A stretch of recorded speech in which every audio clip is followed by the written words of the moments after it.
Bienvenue dans le podcast des Upscalers dans lequel on donne la voix à ceux qui upscale leurs activités, mais aussi les activités d'autres personnes. Aujourd'hui, je suis extrêmement content d'avoir Ilyes. On va discuter ads et beaucoup plus que ça. Donc, Ilyes, tu peux simplement directement te présenter qui tu es, qu'est-ce que tu fais, et on est parti. Ouais, bien sûr. Alors moi, ce que je fais, déjà j'ai 20 ans, je taffe avec les plus gros noms de l'infopreneuriat, même du business de manière globale. Ouais, Et, euh, et du coup, en gros, moi je suis le mec. Moi, ce que j'aime bien dire, quand les gens me disent tu fais quoi dans la vie, je leur dis, tu vois quand tu vois une publicité sur les réseaux, hmm, quand tu scrolles, tu tombes sur une publicité, je suis le mec qui est derrière ça. Et ça, c'est un truc de ouf. Parce qu'en fait, je fais tellement d'ads avec mes clients, on fait tellement d'ads que mes parents sont déjà tombés sur mes ads. J'ai ok. plein de proches qui sont déjà tombés sur mes ads et tout. Parce que forcément, quand tu commences à avoir des clients sur lesquels tu fais des ads et tu spends 100, 200, 300, 400. J'ai un client, on a fait un challenge. On a spend littéralement 1 million en ads. C'est une tuerie, tu vois. Ce C'est qui fait que insane. littéralement tout le marché FR est nouveau, quoi. Hmm, hmm. C'est Donc, ouais, c'est un peu ça, moi, en vrai. En vrai, je dirais ça, le mec qui est chaud en ads. Après, je fais plein de choses, de trucs dans la vie, j'ai plein d'autres hobbies, mais ouais. ouais, un mec humble finalement. Je suis juste un mec de 20 ans qui travaille avec les meilleures personnes sur marché FR et on dépense des millions, quoi. Ouais, clairement, 100%. Nice. Je sais qu'en vrai, généralement, quand je parle comme ça, tu sais que moi, au début, avant, je pensais qu'il y en avait beaucoup, des gens de mon âge et qui Hmm, font... Moi, je pensais que, genre, vraiment, les gens de mon âge qui font autant d'argent, il y en a partout, surtout ici sur Dubaï. Et le jour où je viens, et je rencontre des gens, etc., j'essaie de networker et tout, je me rends compte que c'est même pas 1%. C'est hmm. même pas 0,1%. C'est tellement rare. Alors que en vrai, quand tu regardes les réseaux, tu te dis, il y a que Ouais, ça, les mecs qui ouais. font 10K, 20K, 30K par mois, 100K par mois. Alors que non, en fait, non, en soi. Et tu sais que ce qui est ouf, c'est que moi, le moment où j'ai commencé à faire vraiment de l'argent, c'est le moment où j'ai arrêté de me comparer. C'est le moment où je me suis Hmm. dit, c'est quoi? Ok, oui, lui, il a peut-être fait 50K par mois à 17 ans. Vas-y, c'est pas grave. C'est bon, on s'en fiche. Juste j'avance et on verra. Et c'est ça qui fait que c'est à ce moment-là où j'ai vraiment eu le déclic et j'ai vraiment énormément monté en termes de CRH. En en Hormis fait, strat, marketing, business, tout ça, tout ça, quoi. ah mais c'est vraiment super important parce qu'en fait tu te mets la pression avec quelqu'un qui a totalement un parcours différent du tien en fait et genre c'est super malsain, c'est genre vraiment super malsain de regarder d'autres personnes et en fait ça te limite ton plein potentiel parce que dès lors que tu as arrêté bah regarder les autres, bah à ce moment-là ton plein potentiel de tes propres compétences, tu ne regardes que toi, les inputs, les actions quotidiennes, tu enchaînes tout ça et bah inévitablement tu auras plus de résultats parce que j'ai une anecdote, genre pareil que toi. En fait, je pense que j'étais bloqué parce que je regardais d'autres personnes, je me disais ah mais lui, c'est le concurrent, il fait autant. Non, mais pourquoi du coup je serais legit à faire X, Y, Z, etc. Dès lors que je commence à ne plus regarder, c'est dès lors en fait je commence à juste me focaliser sur moi, sur mes inputs, sur mes actions, et ensuite c'était une exponentielle. Donc bloquer les Ouais, concurrents, c'est pas 100%. grave, hein. C'est juste que le problème des réseaux, c'est que tu es obligé. En fait, tu vois que ça. Et plus, Ouais, forcément, quand tu scrolles et que tu vois un mec dans le lit, ça t'inspire et tu vois que ça tout le temps, tout le temps, tout le temps, tout le temps, tout le temps. Ce qui fait ouais, que, bah, en fait, vu que tu vois que ça, t'en vois de plus en plus et tu t'es constamment comparé à ça, quoi. En fait, les réseaux, malheureusement, c'est super bien parce que on fait tous grâce aux réseaux sociaux énormément de ouais, cash. Mais le problème, c'est que on se compare et on banalise ce qui est exceptionnel. ouais. On a banalisé ce qui est exceptionnel. Genre, littéralement, est-ce que dans nos ancêtres, il y avait des mecs qui faisaient énormément d'argent, qui travaillaient d'où ils voulaient, etc. Moi, je suis venu ici, je me suis posé dans un café, je me suis dit, tu sais quoi, je vais bosser ici. J'ai peut-être après aller dans un resto, machin, tout ça. Est-ce que nos parents, ils ont vécu ça, quoi? Non, même pas. Et on a banalisé ce truc. Je trouve qu'on a Ouais. banalisé ce truc. Et parce que du coup, toi, lorsque tu dis par exemple, genre, t'as arrêté de te comparer, qu'est-ce que tu veux dire par là? C'est-à-dire, t'as commencé à ne plus aller sur les réseaux ou c'est vraiment en mode, genre, tu regardais les autres, mais t'avais cette distance que tu créais avec toi, avec ces personnes-là, ou est-ce que tu les as bloqués? Enfin, comment t'as fait justement cette séparation et ne Ouais, plus se non, comparer? en vrai, par rapport à ça, c'est que tu vois, quand tu te compares juste comme ça. Moi, Ouais, j'ai ça, tel résultat. Lui, il a tel résultat. ouais, Et tu te dis que, bah, en fait, c'est pas normal. Lui, il fait plus d'argent. Moi, je suis là. J'ai fait un truc mauvais et tout. Alors que tu prends pas en compte tous les inputs qu'il y a derrière. il se peut que le mec, ça fait plus longtemps que Hmm. toi qu'il est dans le biz, tu vois. Il peut y avoir ça. Peut-être qu'il a accès à des infos dont t'as pas accès. Tu vois, il y a plein de petites infos comme ça, plein de petits inputs qui font que la comparaison n'est pas cohérente. Ouais. Genre, tu compares toi dans ton chapitre 2, alors que le mec il est dans son chapitre 50. Alors que ça n'a aucun sens. Et ça, en fait, genre, ouais, je l'avais vécu beaucoup. Du coup, ce qui fait que tu te mets de la pression. C'est bien de se mettre la pression, mais la pression, elle est meilleure quand elle vient de l'intérieur. Pas quand c'est une pression externe. Ah, tu dois finir à telle date. Ah, tu dois faire ça, tu dois faire ça. Non. Ça, cette pression-là, elle est mauvaise. Ça, je l'ai remarqué aussi parce que moi, à la base, vu que je viens de médecine, j'ai fait une année après, j'ai drop out en plein milieu. Genre, tu sais que, j'ai une anecdote là-dessus, c'est que, tu vois, je fais des QCM et tout, les examens en premier semestre. Et moi, genre, l'examen, j'ai pas du tout révisé. J'écris à l'arrache comme ça. Et je suis super à l'aise. Tout le monde est stressé. Mais moi, j'étais tellement culotté, je me disais, de toute façon, mon business, ça va marcher. J'ai fait que ça en Ross. Bon, c'est un truc de mal. Et du coup, ce que je veux dire par là, par rapport à la pression externe, c'est que les gens qui taffent en médecine, ils travaillent super bien la pression. Vu qu'ils ont une pression, tu dois faire ça avant les délais et tout machin. Mais quand il n'y a plus cette pression-là, quand c'est vraiment juste comparé à toi-même, sur ça, ils sont éclatés. Genre vraiment éclatés. Et c'est ça un peu dans le biz, c'est que on se met la pression par rapport à d'autres personnes, parce qu'il a fait ça, il a fait ça, il a fait ça. Alors que en vrai, le plus important, c'est juste les inputs que tu mets. Si tu Ouais. fais ça, ça prend plus de temps, ça prend plus de temps, c'est pas grave. C'est bon. Faut juste être patient aussi. Il y avait, on m'avait toujours dit, ouais, mais parce que moi j'ai 25 ans, tu vois. Ouais, mais ça te fait pas chier, par exemple, qu'il y a des mecs qui sont moins jeunes que toi et potentiellement font plus que moi aujourd'hui. Ça te fait pas chier. Ouais, mais pareil, je leur ai dit la même chose. C'est un peu différent parce que, en fait, le moment où en fait eux ils commencent à faire du cash, en fait, c'est à ce moment-là que je commençais à peine l'entrepreneuriat. Donc en fait, il y a vraiment ce côté en fait du chapitre qui est totalement mauvais et du coup, je peux pas me comparer parce que c'est juste une question de d'années en fait. Combien d'années tu le fais déjà? Combien d'années tu fais les inputs et combien d'années justement bah tu es dans l'entrepreneuriat? Et moi, en vrai, ça fait pas si longtemps que ça, tu vois, sur le papier, l'entrepreneuriat. Enfin, ça fait 2020, je commençais à juste entendre le mot entrepreneuriat, et 2021, je commençais à me lancer en copywriting freelance. Mais enfin, à ce moment-là, il y a déjà des gars qui commençaient à déjà faire à 16 ans, 17 ans, genre 10 000 par mois, tu vois, à ce moment-là. Alors que Ouais. moi, à peine je démarrais, quoi. Mais je sais, moi, je le sais que c'est frustrant. Tu sais pourquoi? Parce que c'est l'ego qui joue, Ouais. qui parle.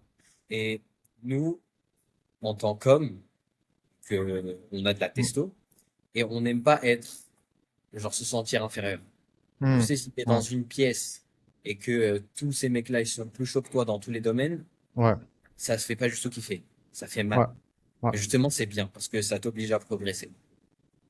C'est bien en vrai cette comparaison si ça te bouge, ça te fait un déclic et ça te fait en sorte que tu te dises, faut que je bouge. Je peux pas rester comme ça. Faut que je fasse des efforts. Dans ce cas-là, oui. Mais si c'est prêt à l'extrême, forcément, c'est mauvais de malade Mm. parce que tu te compares à des gens. Et tu sais, même en soi, vu que des jeunes qui font beaucoup d'argent et tout, en vrai, j'ai côtoyé tous les extrêmes. Je pense dans ma vie, j'ai côtoyé tous les extrêmes. Que ce soit des jeunes qui ont fait énormément d'argent, des vieux qui ont fait énormément d'argent. Genre, un mec qui littéralement qui pèse des milliards, des jeunes qui ont fait des milliards aussi, genre vraiment un peu de tout, des jeunes qui ont fait un peu tout seul, un peu de Mm. famille, etc. Et en vrai, tu sais que si t'es jeune, tu fais beaucoup d'argent d'un coup, ça peut être aussi très dangereux pour toi, déjà pour tes relations, parce que pour trouver ensuite ben, une partenaire, etc., c'est plus compliqué. Il y a ça. Et il y a aussi l'aspect de tu gagnes beaucoup, mais t'es encore jeune, donc tu sais, t'as des envies de tout, t'as des envies de démesure sur tout et n'importe quoi, donc tu peux claquer de l'argent bêtement et tu peux redescendre aussi vite. J'en ai vu beaucoup de gens, surtout ici, ceux qui restent sur la durée ici, et pas les mecs qui font le plus d'argent, c'est les mecs qui stabilisent et ils font monter leur niveau petit à petit, tu vois. Ouais. Mais il y a beaucoup de gens, genre, ils font énormément, ils peuvent faire, ouais, fait 5 10 millions sur une année, mais après, c'est pas, il est obligé de partir et revenir en France, quoi. Ouais. Parce que, justement, tu vois, il va faire une comparaison avec l'autre. Ouais, mais regarde, l'autre, il a une Lambo, etc. Moi aussi, il faut que je l'achète et tout. Ah. Et au final, il se retrouve à avoir, genre, 80% de sa fortune, c'est sur une Lambo. Déjà qui perd de la valeur et tout, et Ouais. c'est pas du tout smart, quoi. Ouais. Parce que toi, aujourd'hui, c'est quoi ton parcours, toi? Du coup, comment t'es arrivé justement à être à Dubaï et côtoyer ces personnes-là aujourd'hui? C'est quoi ton parcours? Quand est-ce que t'as démarré et c'est quoi un peu ton de A à Z? Bah, en vrai, les gens, ils voient que ça. Ils voient que, ouais, genre, j'ai 20 ans, j'ai fait plus de 20K par mois, etc. J'ai des mots où je fais encore plus. Ils voient que ça. Mais la réalité, c'est que moi, j'ai voulu être riche quand j'avais 15 ans. Hmm. Ça date. Ça ne vient pas d'hier, tu vois. Ouais. 15 ans, j'ai essayé des petits trucs, j'ai essayé un peu l'e-com par-ci par-là. Et à ce moment-là, il y avait personne. C'était vers, juste après le Covid, mais tu vois, c'était pas autant démocratisé. Et c'est quand t'as pas de cash flow au début, c'est compliqué. Ouais. J'ai essayé un peu Vinted, c'est trop compliqué si t'as pas de cash flow au début. Après, j'ai commencé en fait à voir dans la prestation de service. Mais en fait, genre, j'ai tapé comment devenir riche sur Internet. Genre, j'avais 17 ans à ce moment-là. Je tombe sur deux vidéos YouTube. Ouais, le copywriting, machin, blablabla. J'écoute la première vidéo. Ok, je comprends maintenant c'est quoi le copywriting.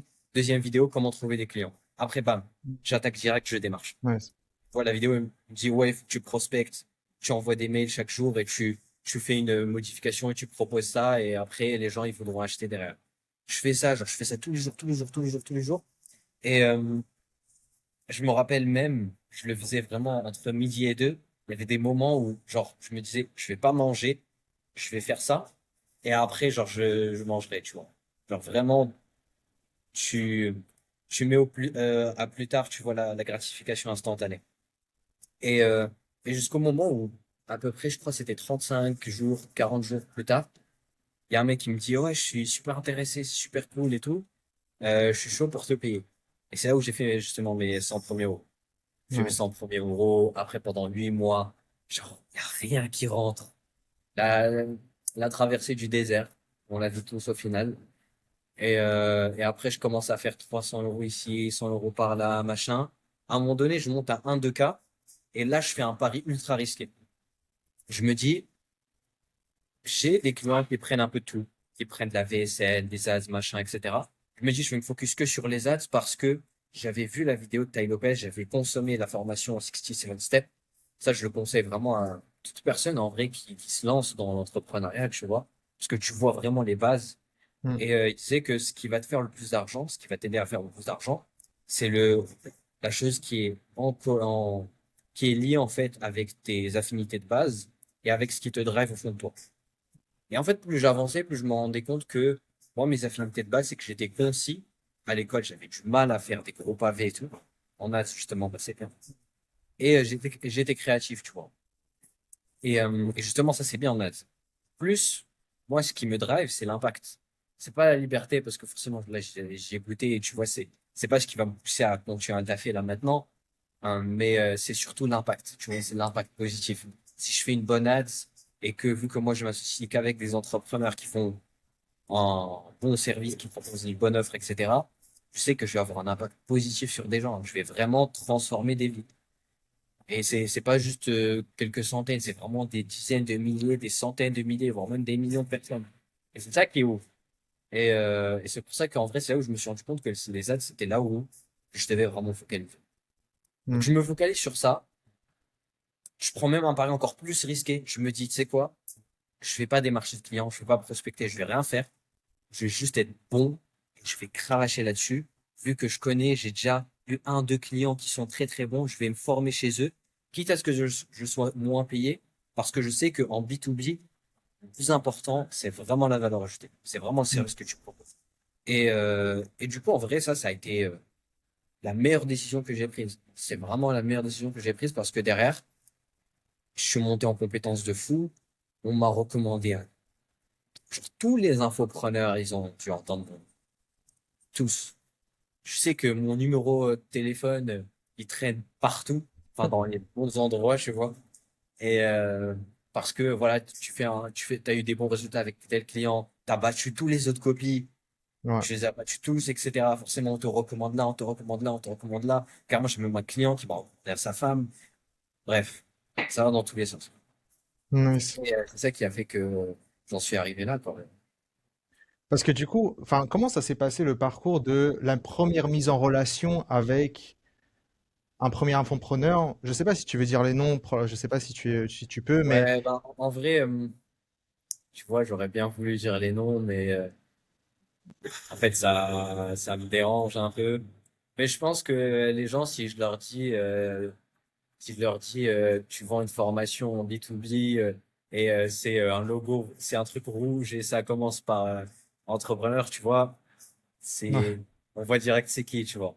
Après, en vrai, je pense que la première mise en relation, oui, je me rappelle la première mise en relation, c'était la personne qui m'avait formé de base en copywriting. hmm, Elle m'a fait cette mise en relation et justement, tu vois, c'était le petit truc, c'était le petit coup qui fait toute la différence. ouais, Tu sais, et tu sais, c'est un peu ça, quoi.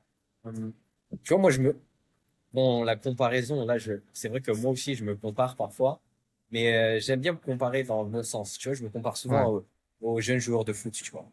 hmm, C'est qu'un jeune joueur de foot, ce qui va faire parfois qu'il va exploser ultra jeune, c'est qu'il est dans un bon cadre depuis très très tôt, mais surtout, il y a quelqu'un qui l'a repéré dès le plus jeune âge et il savait qu'il était bon et il l'a mis dans de bonnes conditions. nice. Et je pense que c'est ça la chance que j'ai eue, c'est que il y a eu des personnes qui ont vu que j'étais vraiment bon, que j'avais quelque chose au moment même où même moi je le savais pas.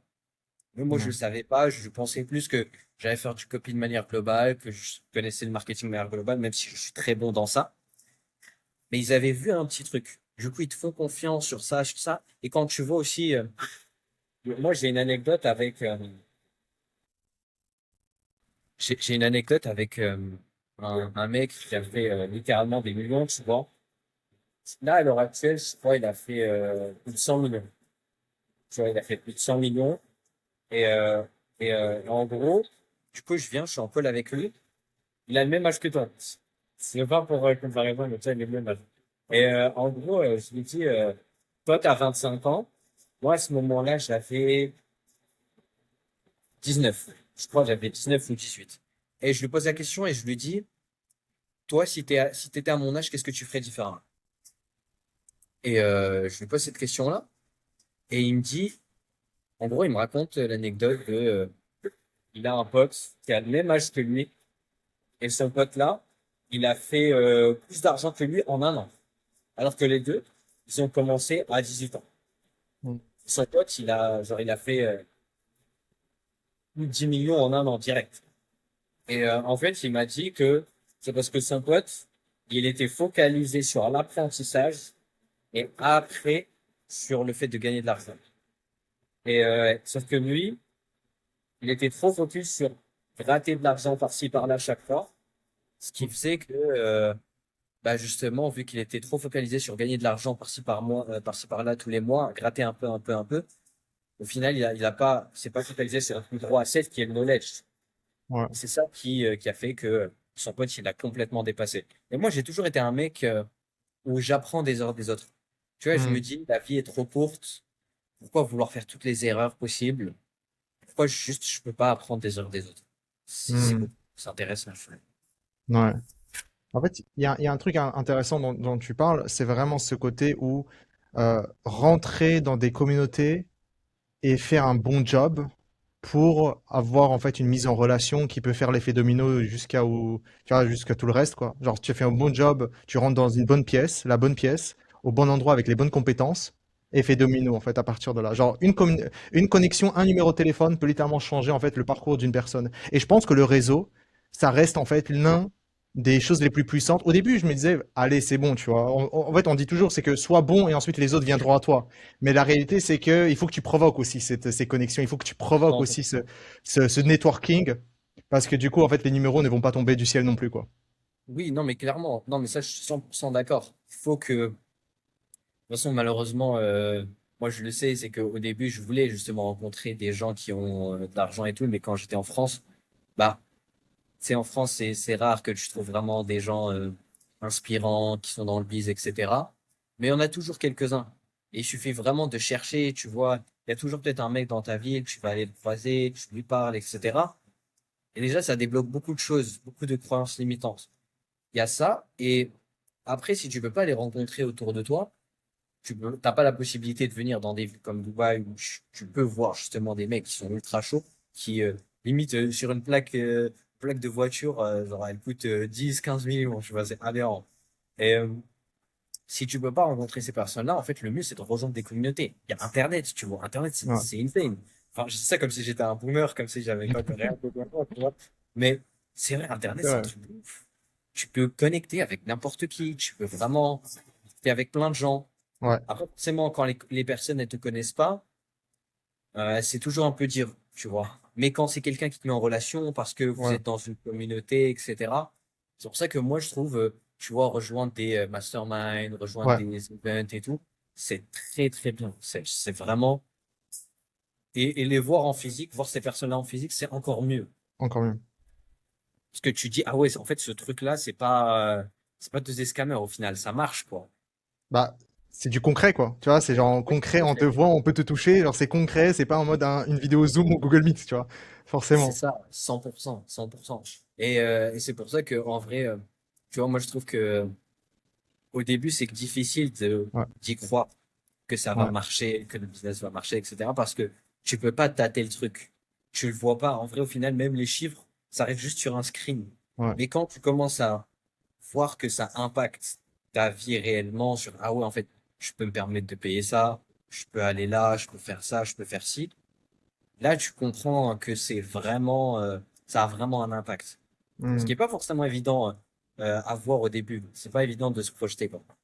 Non, non, c'est tout un processus, quoi. Et même moi, enfin, toi, tu viens de le dire, tu avais des moments de désert, quoi. Pendant 8 mois, il y avait rien, etc. Ouais, clairement. Pareil. Et en fait, je pense que c'est aussi le contexte de processus. Et je pense que ça va définir la personne que tu seras et l'entrepreneur que tu seras parce que bah, ça va séparer deux types de personnes. La personne qui va abandonner parce qu'elle va se dire, elle va perdre ses rêves et se dit, non, mais finalement, ça marche pas. Ou la seconde qui va persévérer parce qu'il croit en lui. Il croit même dans un futur incertain parce que tu te dis, ouais, mais finalement, ça fait 8 mois, j'ai rien fait. Est-ce que finalement ça va marcher, etc. Et se parier quelque chose aveuglement sur soi-même, c'est un pari et ça prouve en fait l'entrepreneur et la détermination que tu peux avoir et ça déterminera forcément ton futur par la suite. Et même si ça doit prendre genre 3 ans, 5 ans pour réussir, enfin à la fin du temps tu réussis, tu vois, parce que genre tu atteins ton rêve Ouais, et ton c'est objectif, ça. genre ça n'a pas de sens, c'est un Mais pari même, tu vois, risqué. je rebondis sur ce que tu as dit sur le futur incertain. Ça, la réalité, c'est que ça te suit toujours. Ouais, Que tu fasses c'est vrai. 500 000 euros par mois ou que tu fasses des millions par mois, en fait, c'est toujours la même chose. C'est toujours la Ouais, même chose. Et ça, j'ai discuté avec tout le monde, c'est toujours ça. C'est que tu as toujours cette incertitude, mais tu paries en toi, tu paries tu, euh, tu mises sur quelque chose, tu as confiance là-dessus, et tu as toujours cette incertitude, mais tu te dis, il y a moyen que ça marche. Tu restes optimiste. Et, euh, et ça, en fait, c'est toujours le cas, c'est toujours comme ça. hmm, Et c'est pour ça que les entrepreneurs qui font le plus d'argent, c'est ceux qui sont les plus patients, c'est ceux qui sont les plus OK hmm. là-dessus, qui me disent, oui, je sais que c'est incertain, je suis pas sûr si ça va marcher demain, etc. Mais je continue et je kiffe le process. Et ça, c'est toujours pareil, c'est toujours le même framework. Genre vraiment tout le temps, tout le temps, tout le temps. Parce que, OK, je fais de 0 à 500, 500 ou 1000 euros par mois, OK, c'est bon, maintenant, tu arrives à en vivre. Une fois que tu arrives à en vivre, bah, en fait, tu as toujours ce panier. Est-ce que je vais arriver à aller plus loin et tout, machin, incertitude. Tu arrives à monter à 10, 15 K. C'est toujours un peu la même chose. Tu montes à plus, c'est toujours la même chose. C'est toujours. Et c'est ça l'entrepreneuriat. L'entrepreneuriat, il n'y a pas Ouais, de sécurité, il n'y a pas de ouais, garantie. Mais c'est ça qui est kiffant. C'est que c'est toi ouais, qui poses tes limites. ouais. Et T'as tu as des déjà personnes qui bossé. étaient là et qui vont aller plus loin, tu vois. Ouais. Il y a des nuits blanches qui se créent parfois de temps en temps. Je sais pas si toi t'as ça, mais moi en tout Ouais. cas, moi en fait, étrangement, moi c'est les moments où je kiffe des fois le plus. Genre avoir des moments de rush où en fait je suis la nuit, tard la nuit en train de bosser et je pense sincèrement que c'est mes meilleurs moments. Après, bien sûr, je dois récupérer quelques jours et j'ai les conséquences de non dormir. Mais en tout cas, j'adore, tu vois, il y a des moments d'avoir des sprints de la sorte et ça me fait kiffer et tu vois, ça me donne tellement d'énergie et j'adore ça, tu vois, donc d'avoir ce type de sprint et du coup, forcément, ça rebondit un peu avec ce que tu disais, Ouais, mais quoi, la moi, je pense que, tu vois, au vu de notre âge, il faut faire des sprints. Ouais, Parce que de toute façon, la course est très longue. Donc, et vu qu'au début, tu as un peu d'énergie, autant courir, autant ouais, sprinter un peu plus, ouais, tu vois. Parce que ouais. tu peux récupérer un peu plus rapidement au début. Il y a plein de gens qui disent, oui, le business, c'est un marathon, je suis d'accord, mais c'est un marathon avec des phases de sprint. Hmm. Surtout le début, c'est là où tu as le plus d'énergie. Surtout quand tu es jeune, etc., tu as le plus d'énergie. Parce qu'une fois que tu dépasses 30 ans et tout, tu peux plus être D'autres, dans l'opérationnel comme avant. ouais, J'ai un ami, il m'a dit une phrase super intéressante. Et elle m'a marqué. Il m'a dit que une fois que tu as dépassé les 35 ans, tu es obsolète dans le marketing. Oh. T'es obsolète dans le marketing. Et ça, c'est totalement vrai. Parce que le marketing, c'est quoi? C'est au final le fait de parler d'une manière en fonction des outils qu'il y a sur le marché, en fonction des trends, en fonction de tout ça, tu vois. Et plus tu avances dans l'âge, moins tu sais t'adapter. Et forcément, une fois que tu arrives à un certain âge, ben, les codes, les outils, etc., ben, t'es un peu dépassé là-dessus. Tu vois, c'est comme si je prends le meilleur marketeur de tous les temps allez, aux années 80, tu vois. Tu le mets à Mm. cette époque-là. Il va pas réussir. Ouais. Parce que c'est plus les mêmes codes. Oui, il y a des principes premiers. Ça, je suis 100% d'accord. Mais en fait, c'est un décalage, tu vois. C'est le temps d'adaptation et tout qui va faire que bah, il va perdre en fait contre des jeunes comme moi, tu vois. Et Ouais. ça, pour le moment, c'est mon point fort. C'est mon point fort. Mais ça va pas rester longtemps. Ouais. C'est pour ça que là, maintenant, faut brasser un max, faire un max de cash. Comme ça, une fois que tu as genre 30, 35 et plus, tu vas aller recruter un petit génie. Et là, beaucoup continue. Ouais. Simplement. Ouais. Bah, pour toi, par exemple, vis-à-vis du marketing, justement, c'est intéressant, vis-à-vis du marketing et même ads, d'après toi, qu'est-ce qui a changé réellement en termes de performance, tu vois, en tout cas, lorsqu'on lance des publicités aujourd'hui versus il y a 5 ans, 5, 7, 8 ans, est-ce que tu penses qu'il y a un changement drastique des trends, enfin, en tout cas, des choses qui performent mieux maintenant qu'avant, on n'était pas du tout obligé de le faire et inversement? Bah, déjà, la première chose, c'est que le temps d'attention, on disait encore il y a quelques mois, quelques années que c'était 8 secondes. Moi, j'y crois plus du tout. Hmm. C'est, à la limite, c'est une demi-seconde. Une seconde max. Les gens scrollent tellement vite parce qu'il y a tellement de contenu. Forcément, il y a tellement de contenu, donc les gens, ils swipent tellement vite. Il y a ça. Donc, l'attention est devenue de plus en plus rare. C'est normal parce que t'es même pas en compétition contre tes concurrents quand tu fais des ads. T'es en compétition contre ça. T'es en compétition contre le contenu en organique. T'es en compétition contre les autres plateformes, les autres applications. Ouais. Pourquoi le mec il devrait regarder ton ad sur Insta? Pourquoi il devrait pas regarder sur TikTok? Pourquoi il devrait pas regarder Netflix? Pourquoi il devrait pas regarder les matchs de foot? Pourquoi il devrait pas regarder le concert de je sais pas qui? Et des événements comme ça, tu vois, des petits trucs qui sollicitent ton attention, on a de plus en Ouais. plus. On a de plus en plus. Pour moi, l'attention, c'est le pétrole de 2026. Hmm. C'est le pétrole de 2026. Et donc, il y a cet aspect-là qui fait que ça devient de plus en plus dur pour captiver l'attention et pour retenir les gens. Et en plus de ça, comme si c'était pas assez simple, t'as une crise de confiance. Parce qu'il y a trop de scams. Juste, et quand je dis scam, c'est dans toutes les industries possibles. Alors vraiment toutes. Que ce soit dans de l'e-com, dans l'infopreneuriat, tout. J'avais vu une étude, il me semble que c'est de l'INSEE, si je dis pas de bêtises, mais qui a eu une augmentation de 30% des arnaques sur Internet. 30%. C'est énorme. Ça, Énorme. c'est de fou. Donc il y a ça, plus tu rajoutes en plus la psychologie sur le marché francophone, c'est des, c'est les, tu vois, on dit les bobos parisiens, moi je dis les Français, les bobos français, tu vois. Même si j'aime bien la France, mais dans le sens où les gens, les clients, le client veut trop être défendu dans tous Hmm. les sens. Si tu regardes les reportages, tu sais, si tu regardes les reportages un peu enquête d'action, machin, tout ça, c'est le resto, il se fait défoncer parce que machin, il n'a pas respecté telle règle d'hygiène et tout, ils sont ultra stricts. Oh, et où ils vont te montrer un passage où le client il s'est fait scam parce que il s'est fait scam et tout machin. Et tu vois, c'est ça le problème, c'est qu'on défend trop le client. Alors que tu vas aux US, tu vends une formation, tu vends en 5K, tu mets Ouais. 2 vidéos YouTube, les gens ils te disent Great job man, c'est un truc de C'est ouf. tellement vrai.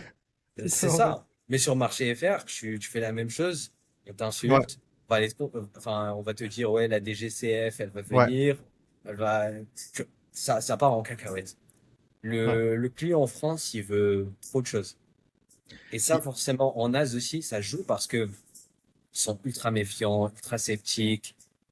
Et c'est ça un peu, c'est ça aussi le game, tu vois. Mais par contre, il y a un avantage que personne ne dit, c'est que moi, vu qu'en vrai, je parle de plus en plus à des gens qui sont dans différents marchés, tu vois, marché allemand, marché US et tout. Ouais. Le point fort qu'on a aussi ici, même si il n'y a pas l'écart de crédit comme aux US, les gens quand même en France ont de l'épargne. ils ont beaucoup plus d'épargne que sur les autres pays européens. Beaucoup plus. Et si tu fais la comparaison, si tu regardes dans le marché de l'e-com, dans le marché de l'infoprenariat, il est beaucoup plus développé en France qu'en Allemagne, par exemple. Il est beaucoup plus développé en France qu'en Espagne. Parce Hmm. que en France, c'est la culture d'épargne, d'économie. Hmm. Donc les gens ont plus de pouvoir d'achat pour acheter X et Y trucs, tu vois. Nice. Et ça reste un point fort. Il y avait un truc dont tu disais, je voulais rebondir, c'était, il y avait un moment, j'avais entendu quelque part comme ça, il y avait Yomi qui avait parlé justement de sa formation et du niveau de sa formation versus le niveau qui peut être vendu sur le marché US, dans lequel aujourd'hui, s'il vend quelque chose, un produit similaire, un truc, une formation e-commerce de ce qui se produit sur le marché US et il le vend de la même manière sur le marché FR, en tout cas en termes de produits et de content, il se fait lyncher, il se fait détruire, genre, il se fait détruire sur le marché FR. Parce Ah, que mais 100%. les exigences sont astronomiques, en fait. C'est-à-dire, si je te donne mon argent, il faut que tu me ramènes la lune. Et du coup, il faut que ton produit il soit aligné à ça, quoi. Ouais, c'est ça, mais clairement, clairement. Mais je pense aussi, il y a ça, plus la société de base qui est en train de rendre débiles les gens. Ouais. Et tous les En systèmes mode mis en place, ouais. avoir les choses de plus en plus vite.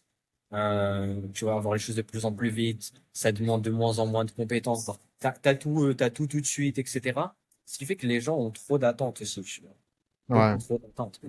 Moi, par exemple, ici, je sais que si je commande un truc, il y a des applications, tu commandes, tu peux avoir en 15 minutes. Genre, Ouais. littéralement en 15 minutes, tu vois. Genre, Amazon, en France, même si je prends le truc express, tu l'as demain. Hmm. Et encore. Mais si, tu l'as littéralement en 15 minutes. Et forcément, tu vois, ça met des attentes qui sont de plus en plus hautes. Et le problème, c'est que le client, une fois que tu lui as donné, une fois que tu l'as satisfait à ça, il suffit que tu baisses un peu et il va te détester. Tu Ouais. Il y avait aussi un moment où j'avais entendu par rapport aux ads, parce que je pense que c'est aussi intéressant pour les personnes qui nous écoutent et qui veulent améliorer là-dessus. Il y avait aussi un moment, j'avais vu Netflix a réduit le temps entre du coup la fin d'une série et pour la rediriger vers la prochaine. Je sais pas si tu avais vu ça. Genre en gros, avant c'était 5 secondes, je pense qu'ils l'ont réduit à 3 secondes maintenant, parce que Netflix et le fondateur, je pense qu'ils ont dit que le pire ennemi et le concurrent de Netflix, c'est en fait que le prospect et le client soient seuls avec ses propres pensées. Genre, en gros, dès lors qu'il est seul, genre, il faut qu'il soit distrait constamment. Et du coup, ça veut dire que dès qu'il termine la série, il faut absolument qu'il passe à la prochaine et il faut absolument pas qu'il y ait un délai assez long pour qu'il repasse potentiellement vers son téléphone ou autre, quelque part, autre part. Et du coup, juste pour vois. Ouais. garder la rétention, en fait, sur Netflix. Mais J'avais tu entendu sais, ça. il y a aussi un truc intéressant à prendre en compte, c'est que le marché de l'entertainment, donc le marché du Ouais, divertissement, sont très bons pour captiver l'attention. ouais, Et on devrait énormément s'en inspirer 100%. sur les ads, sur le format, etc., pour justement faire des bonnes ads qui captivent l'attention. Parce que si tu prends un format qui marche déjà, dont les gens aiment bien regarder, bah, tu as beaucoup plus de chances d'avoir une meilleure rétention, etc. Et en plus, c'est un format que les gens aiment, donc on dirait pas une ads, tu vois. Moi, Hmm. ça revient un peu à la méthode que je vends, entre guillemets, mais tu vois, vu que les gens se font bombarder de publicité, ils voient constamment des ads, il y en a de plus en plus. Donc si tu fais des ads un peu comme tout le monde, c'est un peu vendeur, un peu agressif, les gens, ils crament le truc, tu vois. Ils savent Ouais, que tu vas leur vendre quelque chose, c'est un appel de vente, etc. Mais si tu viens en faisant ce que j'appelle une fake ads, donc une ads qui ressemble pas à une ads, et c'est déguisé en mode t'as repris un format qui vient du marché du divertissement, etc. Bah, les gens, ils oublient qu'ils sont dans un processus commercial, ils oublient tout ça. Ce qui fait que bah, derrière, t'as pas ce scepticisme, t'as pas cette ouais. méfiance, et forcément, c'est comme ça que moi, j'ai tous mes clients, on arrive à être rentable, même si, entre guillemets, le marché est concurrentiel, blablabla, etc., quoi. Nice. Tu sais, Et, moi, j'adore ton mécanisme unique, j'adore ça parce que c'est exactement ça. Et la manière dont je pourrais aussi faire visualiser la chose, c'est s'introduire doucement par ta publicité sur quelque chose qu'ils regardent déjà. C'est-à-dire, tu es dans le feed, et genre, ils ont un certain feed, et en fait, du coup, avec une ad spécifique, genre qui ressemble pas à une ad, tu t'introduis doucement. Donc, en fait, ils swipent, et en fait, ça fait partie du feed normal, en fait, qu'ils ont tendance à consommer. Et du coup, ils le consomment parce qu'ils ont tendance à ça. Et du coup, il n'y a pas ce décalage de regarde mon feed, et puis d'un coup, il y a un truc travaillé, un truc genre j'ai pas l'habitude de regarder, et on et sent du coup dans ce cas de figure. 100%. Et même aussi, ce qu'il faut comprendre, c'est que Meta, Moi, j'ai des clients en ads, on spend énormément. J'ai même, en fait, je suis partenaire avec quelqu'un et lui, il a un BM et genre, il spend à peu près 20 millions par Wow. an en ads. Et malgré ça, en fait, ce qu'il faut savoir, c'est que Meta n'est pas ton ami. Toutes les régies publicitaires ne sont pas tes amis. Et donc, Facebook, eux, leur seul intérêt, ce qu'ils veulent, c'est que les gens restent le plus longtemps possible sur la plateforme. Donc, si tu fais une ad, si c'est vendeur, les gens, qu'est-ce qu'ils vont faire? Ils vont rager, ils vont quitter, ils vont peut-être même quitter l'application. Hmm. Et donc, Meta, tu penses qu'ils vont mettre en avant Ouais, ça? Non. Par contre, si tu fais une ad qui ressemble plus à du contenu organique, euh, où c'est littéralement une fake ad, bah, ouais, non seulement ça va parler aux gens, mais en plus de ça, la plateforme, elle va t'encourager, elle va la pousser encore plus. ouais. Parce qu'on dirait pas une ad. On dirait pas une ad, tu vois. Et c'est pour ça, par exemple, aussi que, tu vois, vu que toi, avec tes clients, vous faites le funnel d'auto-inscription, vous faites en fait une ads follow. Ouais, Une ads follow, ça marchera toujours mieux qu'une ads où tu renvoies ouais, vers une page indirecte. Ce que je veux dire, ça marche mieux dans le sens où, bah déjà, Meta, ils kiffent ça. Parce que tu renvoies 100%. pas vers une Ouais, page externe. Ils exact. kiffent ça. Ils sont en mode, ah ben c'est cool. La personne va rester sur la plateforme. Donc tu vas dépenser des coûts qui sont moins chers. Plutôt Ouais. que si c'est une page externe. Il y a ça. Et en plus de ça, forcément, le prospect, tu lui dis juste de s'abonner. Il s'abonne déjà à des comptes. C'est, c'est moins vendeur que reviens sur ma page, book un call, viens dans le live, machin, tout Ouais. ça, tout ça. Après, le seul inconvénient, c'est que tu peux le faire, mais tu peux pas scaler indéfiniment avec ça. Hmm. Mais ça reste extrêmement bien. C'est pour moi le plus simple pour Ouais. débuter. C'est vraiment l'Ads to follow parce que les gens ils deviennent plus chauds. C'est pas du marketing direct où tu essayes Ouais. de direct de leur vendre un truc. Et c'est ça, tu vois. Et ça malheureusement, les gens ils le savent pas. Hmm. Il y a différents niveaux parce que tout le monde en fait se dit, regarde ce mec, il est dans ma niche, il fait. On revient encore une fois à la comparaison parce que c'est ouf, mais Ouais. il y a des gens, ils vont se dire, ah regarde ce mec, il est dans ma niche, il fait 100K par mois, il a un funnel VSL, je vais Ouais. faire pareil. 100%. 100%. Je vais faire pareil. Je vais vous dire un truc, funnel VSL, ça marche très bien. Mais le niveau d'exigence, les mecs que je connais qui sont chauds en VSL, qui font ça depuis 7 ans, qui font ça toute la journée. Ça veut dire qu'ils ont même pas d'autre business. T'imagines, t'es un coach. Ton business, c'est pas juste de faire la vaisselle. T'as le back-end, t'as la delivery, les appels de closing, machin, tout ça, tout ça. T'es en compétition contre des personnes comme ça. Aucun intérêt, ça. Aucun intérêt. Sauf si t'es vraiment prêt à claquer beaucoup d'argent Ouais. pour vraiment, et que t'es un monstre en closing. Mais pour moi, c'est pas la manière la plus simple pour débuter, tu vois. Parce qu'en fait, tu viens, tu veux te comparer, tu prends une comparaison et tu te dis, ah, ça marche pour lui, c'est ce qu'il a amené là, je vais faire pareil, je vais venir au même stade que lui. C'est le biais de survivalisme. Hmm. Parce que, bah, pas forcément. Il y a des gens, en fait, où justement, la souffleuse, ça va marcher mieux pour eux plutôt que pour d'autres, etc., ainsi de Ouais. suite. Et c'est un vrai travail personnel au final. C'est un vrai travail personnel. Bon. Toi, d'après toi, je sais pas si tu as déjà lancé des follower ads un peu en particulier. Est-ce que toi, tu as ressenti une certaine limitation? Parce que comme tu sais, forcément, tu peux pas scaler éternellement avec ça. Forcément, après, c'est difficile à traquer à un certain stade. Lorsqu'à un certain Ouais, ouais. spend, ça devient plus compliqué. Donc, pour déterminer, etc. Enfin, complicado là-dessus. Est-ce que toi, tu as ressenti une certaine palier où en fait, tu te dis, bon, peut-être qu'il faut passer à un autre système ou, enfin, c'est quoi tes pensées par rapport à ça? Pour moi, faut pas passer à un autre système, faut le laisser. Une Hmm. fois que, Ouais, si ça marche, en vrai, tu vois pourquoi couper. Genre, la pire chose à faire en ads, c'est couper les ads ouais. alors qu'elles sont rentables. Hmm. Ça, c'est vraiment la pire idée possible. Genre, ça marche, pourquoi je vais couper? J'ai un momentum. J'ai un momentum. Tu vois, c'est comme si j'ai galéré pour monter tout au-dessus de la colline avec mon chariot. Et une fois que maintenant j'ai la lancée, je me dis, tu sais quoi, vas-y, j'arrête. J'arrête, 100%. je peux remonter. Ouais, Pourquoi perdre ce momentum? Donc, en vrai, là, to follow, c'est sûr que t'as des limites. Une fois, tu peux pas vraiment dépenser tant que ça. Tu peux pas faire comme sur des challenges où tu vas dépenser un KD, 10 KD, 30 KD littéralement. Tu ouais, peux pas faire ça. Mais ce qu'il faut faire dans ce cas-là, c'est qu'une fois que tu vois que c'est capé, l'Ads to Follow, là, tu vas peut-être lancer un funnel qui est beaucoup plus froid. Tu vas lancer un funnel qui est beaucoup plus froid, type VSL, type Webby, etc. Là, c'est intéressant parce que non seulement les personnes qui t'ont follow, tu pourras ensuite les retarget sur ça, mais ça va te permettre aussi d'aller chercher une autre audience. Parce que les gens aussi qui follow, pourquoi c'est limité?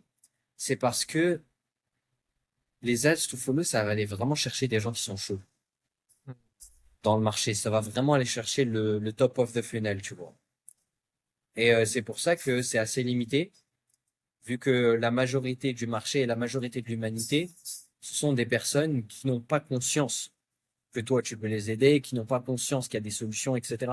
Personne ne naît, vient sur Terre comme ça et se dit, ah, mais en fait, moi, j'ai la solution à tous mes problèmes, je sais ça. Non, en fait, il y a l'éducation. C'est pour ça que l'école existe au final. C'est pour ça que quand tu fais du marketing, tu éduques les gens pour leur faire prendre conscience sur tel ou tel aspect. Donc, c'est pour ça, en vrai, que la follow ça bloque un peu, tu vois, parce que tu peux pas aller chercher vraiment les bas-fonds de ces personnes-là qui sont vraiment Ouais. froides. Ouais. Toi, lorsque tu travailles avec quand même les gros noms sur le marché FR, quel est un peu le système d'acquisition client qui revient quand même le plus souvent pour vous? Ouais, bah en vrai, le système qui revient le plus souvent, c'est les systèmes qui marchent depuis longtemps, hein. C'est VSL, Webi, Webi tous les dimanches ou tous les vendredis, ou Challenge. Tu vois. Ouais. Bon, ça, en vrai, pour moi, ça va marcher encore pendant longtemps. Et tu sais, il y a plein de gens qui vont dire, ouais, la VSL c'est mort, le Challenge c'est mort, etc. Ça, en fait, ça marche encore, mais c'est juste que le niveau commence à monter de plus en plus. Ça devient de plus en plus exigeant. Et pour un mec qui se lance, qui débute, jamais je lui recommanderais de faire ça. Ouais. C'est la pire idée possible. En fait, il a 99% de chances que ça marche pas. Ouais. Mais par contre, forcément, vu que moi, mes clients, c'est des gens qui ont de l'argent, tu vois aussi. C'est des gens qui ont de quoi spend, qui font des gros lancements, qui veulent faire beaucoup de cash flow d'un coup, et qui ont aussi une offre en béton, des closers en béton, tout ça. Ce qui fait que ils peuvent aller convertir sur ce trafic froid-là, quoi. C'est pour ça que ça marche. Tu vois. Donc, ouais. Et par exemple, d'après toi, par exemple, sur mon activité, toi, tu verrais quoi comme système d'acquisition client en particulier? Tu vois, je pense que tu connais un peu ma niche, mon offre et les personnes, la clientèle potentiellement que je pourrais accompagner, plus ou moins. Est-ce que tu me conseillerais, je sais pas, de préparer un challenge, de faire un webi? Est-ce que tu penses que c'est... Moi, j'ai ma croyance personnelle qu'en fait, mes ICP ne vont pas participer. C'est une croyance limitante que j'ai. Ils vont pas participer. Est-ce que, du coup, ton ICP, quand il y a un truc, il y a un event, un match de foot, etc., il va pas aller le regarder, du coup? Merci. Est-ce que ton ICP ne fête pas, par exemple, le 14 juillet, Mm, ou une date qu'il y a dans le calendrier, tu vois? mm, Au final, le challenge, c'est la même chose. C'est tu célèbres quelque chose, c'est le point fort de le challenge, c'est que ça se base sur un événement. C'est quelque chose d'unique. Il se passe quelque chose. Et c'est une date. Ça vient pas tout le temps. ouais. Le point fort du challenge, c'est parce que ça vient pas tout le temps. Forcément, les gens, ça crée du FOMO. Ils se disent, c'est pour ça que tu vois, t'as des fêtes comme, je sais pas, moi, par exemple, le 14 juillet, t'as des feux d'artifice, etc. Mm. Les gens, ils vont fêter ça parce qu'il y en a qu'une fois. Il va pas y en avoir un tous les mardis, quoi. Et c'est ça qui fait que, bah, c'est puissant. Moi, pour moi, en vrai, ça va marcher dans ta niche parce que déjà, il y a des gens aux US qui le font et il y a aucune raison pour laquelle les prospects ne viendraient pas parce qu'on est tous psychologiquement programmés pour porter plus d'attention sur des événements importants Ouais. comme la date anniversaire, ça, etc. Tu vois. Donc, c'est juste la manière dont tu vas le marketer. Ouais. Pour moi, ça reste quand même un truc très, très, très fort parce que tu vois, justement, il y a deux types de funnels, il y a deux types de marketing. Il y a le marketing que tu fais evergreen, donc c'est tout le temps, toute l'année la même chose. C'est bien parce que ça te crée une sorte de stabilité. Ouais. Et tu as le marketing où ça va être sur bah, de l'événement. Il se passe un Ponctuel. truc à date. Tout le monde le fait, toutes les industries, il y a ça, tu vois, en e-com, dans l'info, tout ça. Et le point fort, c'est que au début, il faut que tu aies de la stabilité. Au début, il Ouais. faut avoir de la stabilité dans le business. Et une fois que tu as de la stabilité, là ensuite, tu vas mettre de l'événement. Tu vas faire des challenges. Tu vas faire un challenge à telle date, ou peut-être 2 challenges par an, 3 challenges par an, etc. Tu les répartis à des dates stratégiques, Hmm. tu vois. C'est-à-dire que, je sais pas moi, si ton avatar, c'est des personnes en perte de poids et tout, bah, tu vas mettre stratégiquement Ouais. avant les deux pour Ouais. Summer Body, par exemple. Et c'est juste qu'il faut trouver la bonne date. Moi, je me rappelle ici, justement, j'avais rencontré un mec et il taf au PSG et tout. Et lui, son taf au PSG, c'est de choisir les bonnes dates, de programmer l'événement et tout. Parce que c'est Ok. super important. En Bah fait, oui. ça a changé tout au niveau de Ouais. la trajectoire, sur la conversion et sur tout le reste. Ouais. Donc, c'est super important. Donc, la vraie question, c'est trouver quelles sont les dates qui correspondraient le mieux pour ton avatar et faire le bon marketing là-dessus. Ouais. Le bon angle, ouais. Ouais, c'est ça. Mais sinon, même au contraire, je pense que ça peut être très très fort parce que ça peut permettre d'avoir des pics à Ouais. certaines périodes Ouais. et faire énormément de cash flow, tu vois. Ça peut être vraiment bien. Moi, justement, mes clients, ce qu'on fait, c'est que on a des périodes où on va faire des challenges et des périodes où quand on coupe le challenge, on a l'evergreen qui tourne derrière. Ce qui fait que tu as les deux points forts. Tu as le gros cash flow du challenge, tu fais 1 million, 5 millions, 10 millions d'un coup, et tu as le recurring qui est beaucoup moins bas de l'Evergreen. Parce que l'Evergreen, tu peux pas aller chercher non plus des sommes astronomiques comme sur Challenge. C'est pas Ouais. faisable. C'est ça aussi. Ouais. 100%. Parce que moi, ce que je pensais faire, c'est en fait faire un truc par trimestre aussi. Ça se fait très souvent en fait. Le côté, comme tu dis, genre avoir un système d'acquisition client evergreen sur l'année. Et en fait, ce qui revient le plus souvent, c'est par trimestre, un gros lancement pour faire un gros pic. Et ainsi, justement, en fait, avoir un trimestre encore plus fructifié, plus fructifiant en termes de cash flow. Et ainsi, du coup, bah, encore plus d'impact, en fait, inévitablement, quoi. Et donc encore plus de noms qui se propagent parce que forcément, tu vas spend encore plus dans ces délais-là. Ça peut être cool. Ouais. Mais en fait, Franchement, faut juste l'organiser, tu vois. Faut l'organiser. De toute façon, toutes les grosses boîtes se préparent. Toutes les grosses boîtes, elles ont une sorte de, OK, un prévisionnel de cash flow. Là, à ce moment-là, on va faire rentrer tel nombre de personnes, etc. Tu vois, toutes les ouais, personnes qui sont un peu dans les business physiques, etc., savent très bien utiliser le momentum de la Saint-Valentin, du Q4, etc., tous ouais. ces trucs. Et en fait, il faut juste savoir faire la même chose. Parce qu'il y a des périodes sur ton marché, sur tous les marchés, où c'est beaucoup plus propice à faire de l'argent. Hmm. En fait, même moi, ce que je remarque, c'est, en gros, tu as des cycles. Tu as des cycles où c'est des périodes où tu peux faire énormément d'argent, des cycles où tu peux faire un peu moins, des cycles où tu peux faire un peu plus. Au niveau des années, des époques, sur telle ou telle industrie. Mais quand tu zoomes plus sur le mois, enfin sur l'année, ok, peut-être, je sais pas, janvier, février, tu fais plus, après un peu moins ici, cette année un peu, ce mois-ci un peu plus, etc. Et genre, si tu zoomes encore plus, tu vas peut-être trouver des subtilités sur telle ou telle date, etc. Mais ça, encore une fois, c'est vraiment sur le marketing et sur la compréhension de l'avatar. Ouais, Et quand tu comprends vraiment qu'est-ce qui l'entoure autour de lui, tu peux vraiment adapter ton marketing par rapport à ça et faire hmm, un max de ventes et aider un max de personnes, quoi. 100%. Pour toi, ah ouais, d'ailleurs, ça c'est important dans l'acquisition client et dans le changement dans la dynamique des publicités entre avant et aujourd'hui.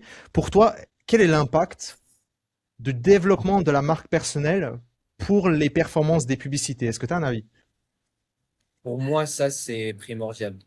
Et plus on va avancer, et plus ça va être vraiment en fait, c'est déjà un obligatoire. C'est déjà Ouais, obligatoire. c'est ce Parce que je que vois. si tu regardes les marques qui font plus d'argent en ads, les entreprises, les entrepreneurs qui font plus d'argent en ads, c'est les mecs qui ont une personal brand.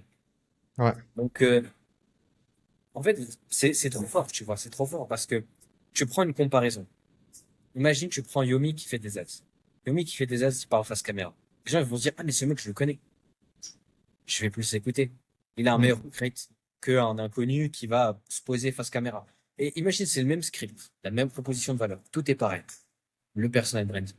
Ouais. Et il y a même un truc qui se fait chez les influenceurs, etc. C'est les influenceurs qui qui font des ads et qui ont une brand, c'est que les mots phares qu'ils utilisent en brand, dans leur personal brand qui a fait que leur personal brand a grossi, etc., ils vont les réutiliser en ads.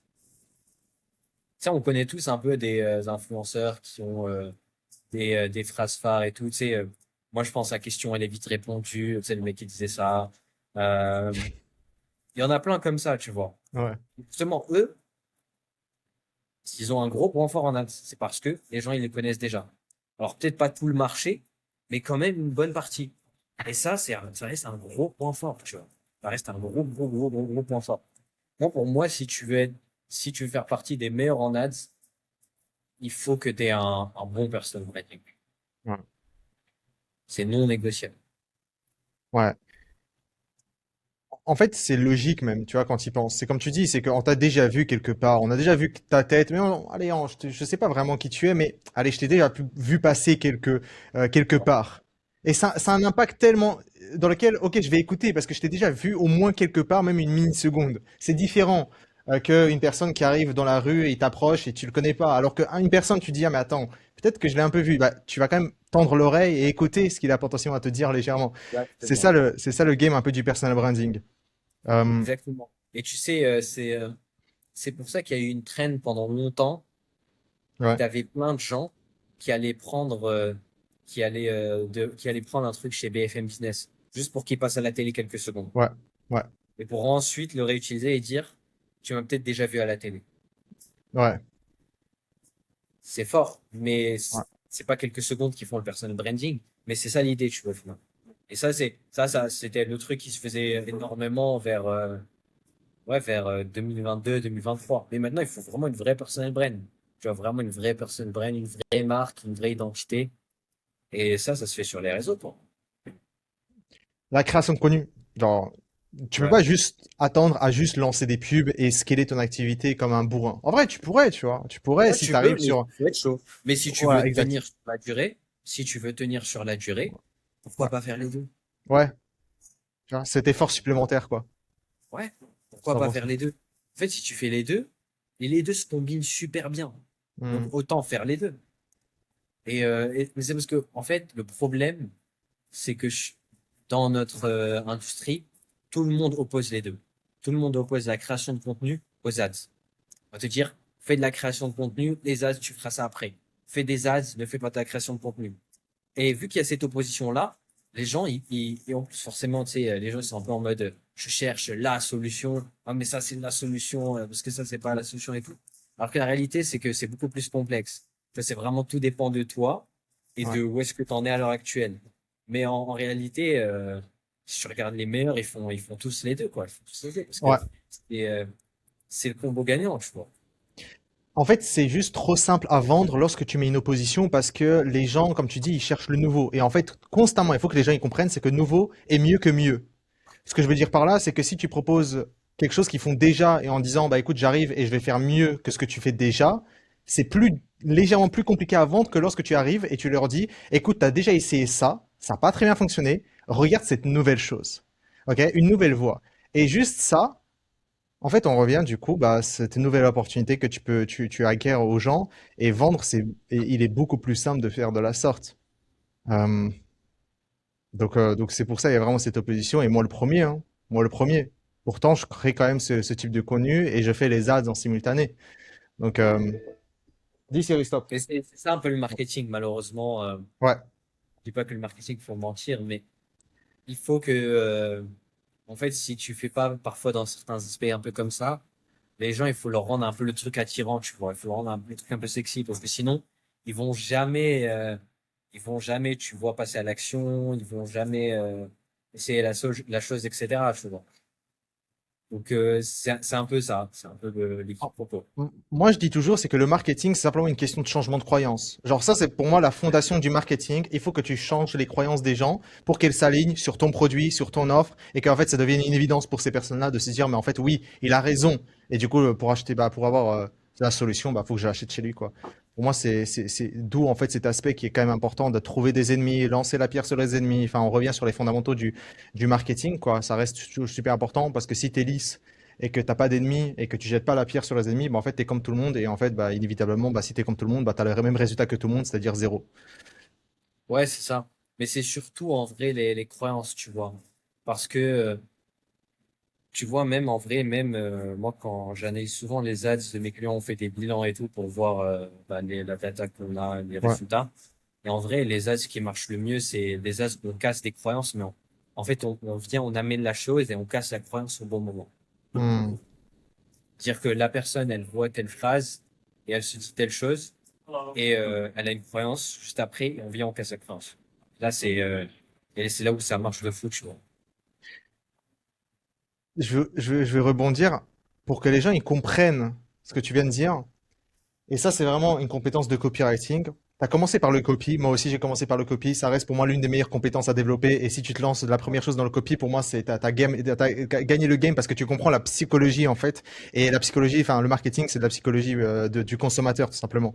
Et en fait, ce que tu viens de dire, c'est que dès lors que tu écris une phrase, il y a quelque chose qui va se passer dans le cerveau du prospect. Il y aura une objection, une croyance. Et en fait, ton rôle, c'est que la prochaine casse du coup ce qu'il est en train de se dire et potentiellement soit de casser le pattern, changer Exactement. le croyance. Et c'est exceptionnel lorsque tu arrives à rentrer dans la tête de personne. Lorsque tu écris une phrase, tu te dis, OK, je sais ce qu'il va penser maintenant. Et du coup, la prochaine va casser. Et là, tu as cassé une objection. Et là, tu commences à, en fait, que la personne t'écoute jusqu'au bout. Exactement. C'est totalement ça. Tu vois, c'est totalement ça. C'est pour ça que malheureusement, il y a encore du mal à faire ça. Ouais. Elle peut faire un peu vite fait. En fait, elle arrive à faire un truc plutôt correct. Mais tu vois, le faire en mode top tier, vraiment Non. exceptionnel. Je rentre dans ton cerveau. Vu que tu es un humain, moi aussi je suis un humain, donc je sais comment tu réfléchis. Ça, ça, elle y arrive pas, tu vois. Mais Ouais. pourtant, c'est ce qui fait que bah, les ads, tu peux vraiment. Moi, je sais, j'ai des moments où j'écris la phrase, je sais, la personne va se dire ça, Mm. et je vais voler les mots de la bouche qu'elle Ouais. va voir, et je vais les mettre exactement ici. Et après, en fait, elle va tellement être hook et tout. Et quand je regarde les résultats, on a 40% de hook rate, 40% de hold rate, un CPL ultra bas et tout. Un truc de ouf, tu vois. Pour que les gens ils comprennent les ads et le mindset et l'état d'esprit d'avoir vis-à-vis des ads, c'est que les ads, c'est de reprendre les mots que les prospects se disent déjà en fait. Genre, tu n'as pas besoin de réinventer la roue et chercher des mots compliqués. Juste regarde dans les études de cas ce que les gens ils te disent mot à mot. Regarde dans le setting ce que les gens ils te disent mot à mot. Regarde dans le closing ce que les gens ils te disent mot à mot. Et en fait, moi, j'ai vu tellement de clients. Et des fois, il y a des winners de la sorte qui sortent. Moi, je leur dis, regardez l'étude de cas. Le mec, il te dit, il te fait le hook. C'est-à-dire, j'étais comme ça. Voici ma problématique principale. Et je suis là en mode, mais juste reprends ces mots. Parce que si une personne l'a dit, ton client idéal qui a obtenu les résultats l'a dit, mot à mot, reprends ça parce qu'il y en a centaines, en fait, qui se disent la même chose. Et reprends ça dans le hook. Ouais, C'est je insane. suis 100% d'accord. Mais Mais, tu vois, ça, c'est parce que ça demande un background, tu vois, dans le marketing, dans le copywriting et tout. C'est pour ça que forcément, pour certaines personnes, c'est pas évident, tu vois, au début. Mais nous, vu qu'on a commencé par ça, ouais, on a posé les fondations sur ça. exact. Ce qui fait qu'on voit ces choses-là, tu vois. Ouais. Après, je trouve aussi quand même ça reste la compétence la plus dure à maîtriser en vrai, à acquérir, contrairement au closing, tu vois, par exemple, ou à d'autres compétences, tu vois. Mais c'est aussi celle qui a un gros leverage, tu vois. Ouais. Parce qu'elle va vraiment être la fondation de ton acquisition client. Et moi, je me considère absolument pas le copywriter. Je réécris pas les pages, je réanalyse pas tout. Tu vois, à l'époque, je réécrivais des pages, etc., du copy à la main, etc. Euh, mais je me considère absolument pas bon dans le copy. Mais je suis juste meilleur que la moyenne. En fait, ça suffit pour battre, en fait, Mais par c'est exemple, la ça, mais copie. tu sais, c'est ça en fait. C'est comme si il y avait un ours qui courait derrière tout le monde. Et Ouais, cet ours-là, c'est le fait d'avoir des ads avec un coût beaucoup trop cher et avoir des nids éclatés. Au final, t'as pas besoin d'être le premier. Faut juste que tu cours plus vite que exact. la majorité des gens. Parce que la majorité, au Magnifique. dernier, il va se faire bouffer. Après, Magnifique. forcément, si tu veux le monopole du marché, voilà, forcément, pour un fois, le premier, ça, c'est sûr. Ouais. Après, je pense que si tu veux le monopole, je sais pas qu'est-ce que tu en penses, par exemple, sur la délégation. Bon, toi, justement, bah justement, les gens, ils font ce qu'ils font avec toi, vis-à-vis de la délégation, vis-à-vis des ads. Est-ce que tu penses qu'il y a un certain stade où, en fait, bah voilà, le principe de qui et pas comment, genre, au lieu de savoir comment tu dois le faire, essaye de trouver la personne qui va le faire à ta place, qui est bien meilleure à ce niveau-là. Donc, bon, je connais la réponse, mais du coup, vis-à-vis des ads, c'est ce que tu conseilles aussi, particulièrement? Ouais, en vrai, pour moi, à un moment donné, quand tu commences à spend beaucoup, en fait, tu as une problématique. C'est que plus tu vas dépenser en ads, plus tu as besoin d'ads. Donc, Hmm. plus tu as besoin de créa, plus tu as besoin de créativité. Et Hmm. donc là, c'est là où la problématique, tu commences à être limité par toi-même, en tant qu'humain. Et c'est là où en fait ça va caper parce que en plus de ça, tu dois faire non seulement tes ads, tu as tout le business à gérer derrière, etc. C'est là où en fait ça commence à, à impacter négativement sur les ads. Et moi, en fait, généralement, les clients, quand est-ce qu'ils commencent à déléguer chez moi, c'est une fois qu'ils commencent à avoir déjà énormément de volume, donc ils commencent à avoir 10, 20, 30, 40, 50 créas chaque semaine et tout, ils ont Hmm. besoin de tester quelque chose de nouveau. Ouais. Ils ont besoin, non seulement tu as besoin de tester quelque chose de nouveau, mais tu as besoin de quelqu'un qui peut gérer ça et qui, bah, en fait, peut-être, il sait le faire mieux que toi. Hmm. Alors oui, après, tu vois, il y a plein de gens qui vont dire, oui, mais c'est mon industrie, je connais mieux mon industrie que personne d'autre. Mais si justement tu prends quelqu'un qui a taffé dans d'autres industries, qui prend un truc et qui le met dans la tienne, est-ce que ça serait pas mieux? Est-ce que ça serait Ouais. pas ça pourrait t'apporter une wineuse, un banger qui pourrait te faire scaler de fou, tu vois? Et c'est ça, moi, ce que j'ai remarqué. C'est que, en vrai, à un moment donné, t'es capé et t'es obligé de déléguer le truc. Tu vois, même au point où j'ai certains clients, moi, je suis pas le seul à faire les ads et je suis un peu le head of ads. Je vais Hmm. gérer toute la team sur le pôle créa. Parce qu'en fait, on a un volume tellement big, on a Ouais. une centaine de créas à faire chaque semaine, tu vois. Ouais, c'est... Le volume est beaucoup trop gros, donc tu peux pas le limiter que sur une personne. Si tu es dépendant que d'une seule personne sur la créativité, c'est ultra dangereux. Alors qu'en ads, faut faire plus de ce qui marche déjà. Ça, je suis 100% d'accord. Mais faut aussi laisser et allouer une partie pour tester de la nouveauté. Hmm. Il y avait Alex, non pardon, Mark Zuckerberg, il faisait aussi avec une strat, c'était 70-20-10, 70 faire plus, 20% de faire mieux et 10% sur le nouveau. C'est-à-dire en fait il accorde quand même un certain budget à accorder du nouveau et d'où en fait les glaces méta, enfin je me rappelle plus comment ça s'appelait, mais ça a été sorti de la sorte, c'était que ça fait longtemps qu'ils étaient en construction de la sorte, mais vu que le budget était quand même déboursé à 10%. Après, il faut vérifier les sources, mais en tout cas, c'est ce que j'ai entendu et c'est ce que j'ai lu dans vis-à-vis des articles, c'est que bah, ça a été développé depuis très longtemps avec un budget sur du nouveau, mais qui n'est pas prioritaire. On va se focaliser sur ce qui fonctionne, on va se focaliser faire mieux Mais et tu vois ceci en back-end. encore mieux. Tu vois encore mieux. Mark Zuckerberg, c'est exactement ce qu'il fait avec Instagram, Facebook et Threads. Facebook, Ouais, aussi surprenant que ça puisse paraître, ça rapporte 60 à 70% des revenus de Meta. ouais. Il y a encore énormément d'argent sur Facebook. Alors vraiment beaucoup. Instagram, c'est le truc un peu nouveau. C'est encore récent. Ça apporte du cash, mais c'est encore un peu récent. C'est pas la cash cow, tu vois. Et Thread, c'est un peu l'avenir. Mm. Et ça, c'est exactement ce qu'il faut faire en ads. C'est que si tu te bases trop sur que faire des ads ou que faire des ads sur ce que tu as et qui marche déjà, bah, le jour où ça marche pas, bah, en fait, c'est bon, t'es foutu. Ouais. Et si tu fais que des ads nouveaux sans jamais te baser sur ce que tu as Mm. déjà fait, ben en fait, tu es constamment en train de chercher un truc nouveau, mais t'as pas pris de data, tu vois. C'est comme aller s'entraîner et au final, il y a aucune data qui est prise en compte, tu vois. C'est bête. Ah, mec. Donc, ouais, c'est vraiment le prendre comme ça. Après, les pourcentages, moi, ce que j'ai remarqué, ces pourcentages, ça varie en fonction des profils. Mm. Ces pourcentages, ils varient en fonction des profils, en fonction du niveau de maturité du marché, du spend aussi, etc. Mais il y a Bien sûr. toujours ce ratio-là à faire. Ouais. Ouais, super important. En fait, moi, ce que je remarque chez mes clients, c'est qu'ils aiment trop la nouveauté. En fait, ils aiment trop le nouveau. C'est-à-dire, alors, pour donner un ordre d'idée, un exemple concret, ils ont des admineuses, ça rapporte du cash. Non, il faut continuellement, enfin, au lieu de spend, tu vois, parce que, enfin, forcément, on spend pas un day pour ses clients, 10 day. Forcément, l'objectif, c'est d'amener déjà cette ads-là à 100 euros par jour avant de vouloir, et moi, c'est ce que je dis, avant de vouloir créer quelque chose de nouveau. Enfin, spend plus sur ce qui fonctionne déjà avant de vouloir créer du nouveau et potentiellement, bah, juste essayer de tester avec un petit budget une ads qui fonctionne, qui te ramène du cash, à vouloir essayer de trouver deux, trois ads en simultané, alors que, enfin, je sais pas, juste spend. Moi, mon objectif et moi, ce que je dis à mes clients, je sais pas qu'est-ce que tu en penses, mais moi, je leur dis, écoute, trouve une ad, t'es juste à une ad de scaler ton activité à 20 000 par mois. T'as une ad. T'as juste besoin d'une ad, surtout en follow ad, une ad, c'est tout. Trouve une ad et scale-la à 100, 150 euros par jour avant de vouloir faire du nouveau. Il te faut juste une seule, c'est tout. Non, je suis d'accord avec toi. Tu sais qu'en vrai, une ad, ça peut faire toute la différence.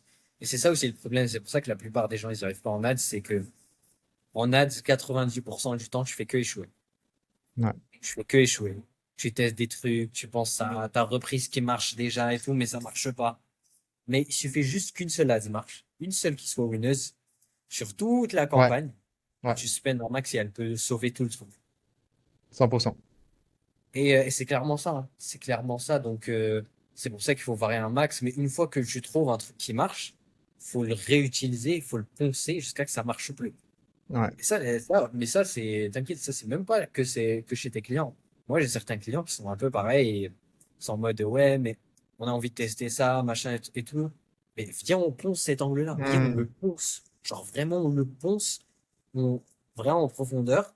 Et après aussi, là, dans ce cas-là, on pourra chercher plus, tu vois. On pourra chercher autre chose. En fait, moi, quand je fais des ads nouvelles, pour moi, c'est un flow et pour moi, c'est du stress supplémentaire alors qu'il y a quelque chose qui fonctionne à côté. Genre, pourquoi tu essayes de spend à devoir créer une enfin, à vouloir spend sur quelque chose dans lequel t'es pas certain que ça réussisse alors que tu as à gauche quelque chose qui fonctionne, tu as juste besoin de spend plus et tu es assuré que ça fonctionne, tu vois, sur le papier. Genre, ça fonctionne déjà. Genre, c'est l'humain, enfin, l'ennemi numéro un de l'entrepreneur, c'est lui-même. Genre, c'est factuel, ça a été constamment comme ça. Alors, Lorsque tout va bien, l'entrepreneur, il veut toujours échouer, enfin, toujours se créer le chaos parce que l'entrepreneur, il vit dans le chaos. Et lorsque tout va bien, l'entrepreneur, il stresse. Il se dit, non, mais il y a tout qui se passe très bien. Il faut que je rajoute du chaos, tel que création de la nouveauté. C'est vraiment ça. clairement, 100%. Ah, Mais mec. tu sais que cette phrase, elle est très intéressante. L'ennemi de l'entrepreneur, c'est lui-même. Ouais. Et ça, c'est vrai parce que c'est ton manque de compétences qui va te faire mal. C'est parfois, c'est des prises de décision bidons sur le marketing, sur les sales, sur la delivery, sur les finances. Tu sais, tu as fait un truc bidon et c'est à cause de toi qui va faire que le business va peut-être couler, voire même, genre, vraiment arriver Ouais. à des conséquences très négatives. Et c'est toujours ça, quoi. En vrai, c'est t'as pas des problèmes dans le business, t'as des problèmes personnels qui se reflètent sur le business. C'est toujours ça. Exact. 100%. Bon, Elias, c'était un magnifique échange. Beaucoup de choses super intéressantes. J'espère que les gens ils vont commencer à appliquer ce qu'on dit parce que c'est valuable, c'est vrai. Et genre, s'il vous plaît, ne soyez pas juste en train d'écouter et ne pas appliquer parce que l'information sans application, sans l'implémentation, ça ne sert à rien. Donc, Mais tu sais que moi, par exemple, moi, j'ai arrêté de regarder YouTube ok, pour intéressant. consommer du contenu. Moi, j'ai arrêté, hein. À la limite, je regarde du YouTube que pour me divertir. Genre vraiment Nice. sortir du truc. Mais le problème, c'est que si tu regardes une vidéo YouTube, si tu ne l'appliques pas juste après, tu vas jamais l'appliquer. Donc là, ce que vous avez écouté, si vous l'appliquez pas juste après, vous essayez pas de l'appliquer, ça sert à rien. Ouais, Genre, c'est comme si vous venez de perdre 1h13. C'est comme ça, 100%. non? 100%. Bon, merci beaucoup, Elias. Où est-ce qu'on peut te trouver? Où est-ce que tu veux que les gens ils te suivent pour te contacter, potentiellement travailler avec toi? Quoi qu'il en soit, ce sera tout en description. Mais dis-nous tout.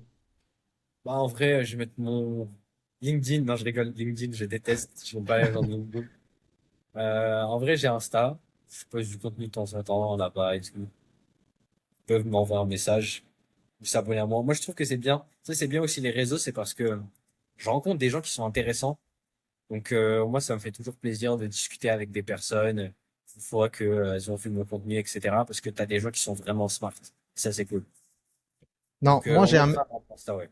Ouais, je vais mettre un Insta, ta chaîne YouTube potentiellement. Je pense que t'as repris ta Ouais, j'ai une vidéo. chaîne YouTube. Ouais, j'ai une chaîne YouTube. Je crée du contenu de temps en temps. Là, il y a une grosse vidéo YouTube dont je suis extrêmement fier qui Bah, va sortir. en J'en dis description. pas plus. Elle est teasing, mais ouais. Magnifique.